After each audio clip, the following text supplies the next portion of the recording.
আগৰ ক্লাছত আমি আলোচনা কৰিছিলোঁ যে আসলতে ৱেবছাইট এটা ডোমেইন এটাৰ প্ৰয়োজনীয়তা অৰ্থাৎ ডোমেইন আমি ল'ব লাগিব অৰ্থাৎ ডোমেইন মানে হৈছে নাম যেটো ৱেবছাইটৰ সো তাৰ কাৰণে আমি বিশেষকৈ দুটা বস্তু চাইছিলোঁ এটা হৈছে Godaddy আৰু এটা হৈছে নেমচিপ তো তাৰ ভিতৰত মই Godaddy যেহেতু বেছ বুলি কৈছিলোঁ আৰু যেহেতু মই আজি ইমান বছৰ ধৰি ব্যৱহাৰ কৰি আছোঁ সেইকাৰণে Godaddy বেছ বুলি কৈছিলোঁ সো আজিৰ বিশেষকৈ ক্লাছত আমি জানিম যে Godaddy এটা আমি একাউণ্ট কেনেকৈ খুলিব লাগে একাউণ্টটো খোলাৰ পিছত তাত লগইন কৰাৰ পিছত কেনেকৈ তাত কি প্ৰডাক্টবিলাক লিষ্টেড হৈ থাকে তাৰ বিষয়ে আজি এই ক্লাছত আমি আলোচনা কৰিম সো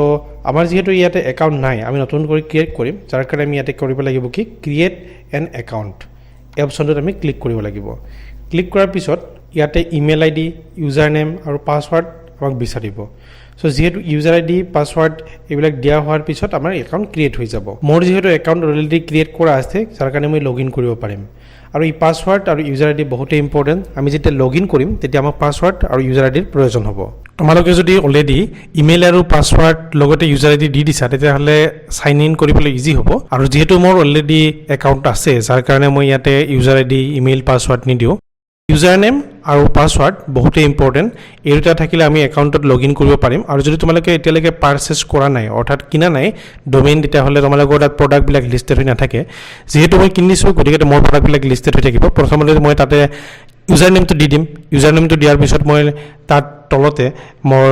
যিটো পাছৱৰ্ড সেইটো পাছৱৰ্ডটো দি দিম সো এনেকৈ খোলা হোৱাৰ পিছত পাছৱৰ্ড আৰু ইমেইল আইডি খোলাৰ পিছত ইয়াতে দেখিবলৈ পাবা এনেকৈ মোৰ যিবিলাক প্ৰডাক্টবিলাক লিষ্টেড হৈ আছে প্ৰডাক্টবিলাক তোমালোকৰ এনেকৈ লিষ্টেড হৈ থাকিব প্ৰডাক্ট মানে হৈছে ডোমেইন সো এতিয়াও যিবিলাকে বুজি পোৱা নাই মই সেইবিলাকৰ কাৰণে কৈছোঁ ডোমেইন অৰ্থাৎ ৱেবছাইট এটাৰ নাম আমি প্ৰথমতে ডোমেইন এটা বিভিন্ন ধৰণৰ কোম্পানীত ল'ব পাৰোঁ Godaddy কথা অলৰেডি উদাহৰণ দিলোৱে ঠিক একেদৰে বিভিন্ন ধৰণৰ কোম্পানী আছে যেনেকুৱা ছাৰ্ভিচ প্ৰভাইড কৰে বিশেষকৈ ব্লু হোষ্ট সাইড গ্ৰাউণ্ড এনেকুৱা আৰু বিভিন্ন ধৰণৰ কোম্পানী আছে যাৰ পৰা আমি ডোমেইন আৰু হোষ্টিং দুয়োটাই সুবিধা ল'ব পাৰোঁ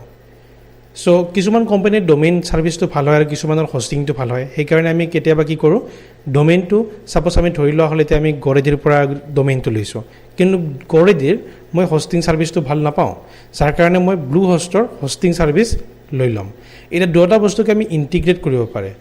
ঠিক তেনেদৰে আমি এতিয়া যিটো কথা ক'লোঁ যে Godaddyৰ ডোমেইনটো ভাল আমি ইণ্টিগ্ৰেট কৰিম কিহৰ লগত ব্লু হোষ্টৰ লগত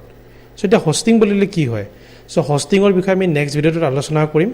আৰু তাত ডিছকাছ কৰিম যে আমি হোষ্টিংটো কেনেকৈ ইণ্টিগ্ৰেট কৰিব পাৰোঁ আজিৰ ক্লাছত ইমানখিনিয়ে য'ত আমি কথা পাতিলোঁ বিশেষকৈ ডোমেইনৰ বিষয়ে ডোমেইন এটা কেনেকৈ কিনিব লাগে আৰু তাৰ কাৰণে কি কি কোম্পানী আছে যাৰ জৰিয়তে আমি ডোমেইন এটা ল'ব পাৰোঁ আৰু আহিবলগীয়া ক্লাছত আমি ডোমেইনটো কেনেকৈ হোষ্টিঙৰ লগত ইণ্টিগ্ৰেট কৰিব লাগে তাৰ বিষয়ে আলোচনা কৰিম সো আজিৰ ভিডিঅ'টোত ইমানখিনিয়ে যিবিলাকে নতুনকৈ আহিছে প্ৰথমতে চেনেলটো